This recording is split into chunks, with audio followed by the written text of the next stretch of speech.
Look around you. Look at the people you call friends. Look at the people you grew up with. Now ask yourself one honest question. How many of them actually want you to win? Not in words, in reality. Because here is a truth that will burn. Most of them don't. They smile at your face and count your failures behind your back. They clap when you succeed just enough to stay close to them. But the moment you start to pull ahead, the moment your life starts to look different from theirs, something shifts. They stop cheering. They start questioning. And if you have ever felt that quiet distance from someone who used to be close, you already know what I am talking about. Here is why it happens. Your success creates a mirror, and most people cannot stand what they see in it. When you lose weight, the person who didn't feels judged. When you start a business, the person who talked about it for years feels exposed. When you wake up at 5 in the morning and grind while they sleep, your discipline becomes an accusation they never asked for. They don't hate you. They hate that your existence makes their excuses louder. A study from the University of Toledo found that people experience genuine discomfort when someone in their social circle achieves something they wanted for themselves. Your success triggers their shame, and shame makes people dangerous. But here is the part nobody talks about. The most dangerous enemy is not the friend who doubts you, it is you. Every time you announce a goal before you achieve it, your brain releases dopamine, the same chemical it releases when you actually accomplish something. Your mind tricks you into thinking the work is done before it even starts. You post the gym selfie before you built the body. You announce the business before you made the first sale. You celebrate the idea before you survived the execution. And then you wonder why you never follow through. You are addicted to the applause of starting and allergic to the silence of finishing. Let me tell you about a man who understood this. Kobe Bryant disappeared from the public eye for an entire summer. No interviews, no social media, no appearances. When reporters asked where he was, his teammates said 4 words: he is in the gym.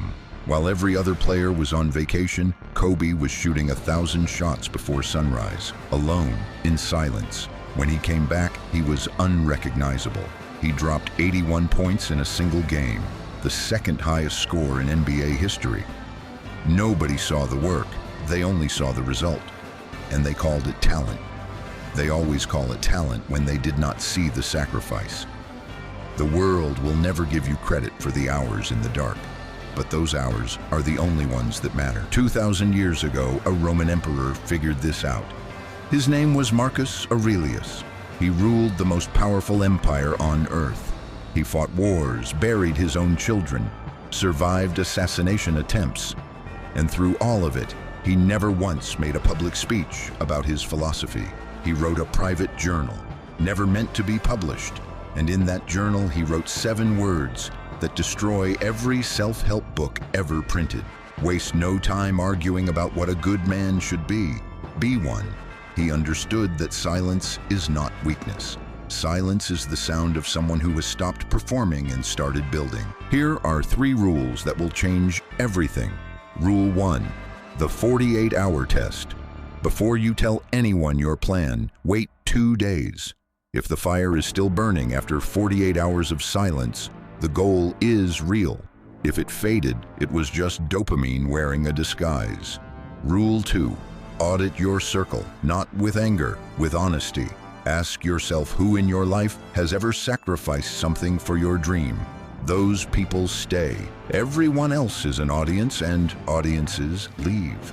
Rule 3, protect your energy like it is oxygen. Every conversation that drains you is a minute stolen from the life you are trying to build. Something strange happens when you go silent. At first, it feels like punishment. The phone stops buzzing, the invitations dry up. The people who used to check on you disappear, and in that emptiness, you will feel a fear you have never felt before. The fear of being alone with yourself, with your real thoughts, with the truth about how far you have to go. But if you stay in that silence long enough, something shifts. The noise of the world stops mattering. Other people's timelines stop being your measure. You start building for yourself instead of performing for others. And one morning you will wake up and realize the person in the mirror is someone you actually respect.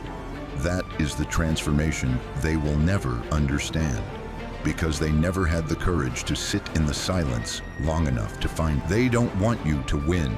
Good, let that be the gasoline. Let every doubter become a deadline. Let every betrayal become a lesson you never have to learn twice. The people who left you did you a favor. They cleared the room so you could finally hear yourself think.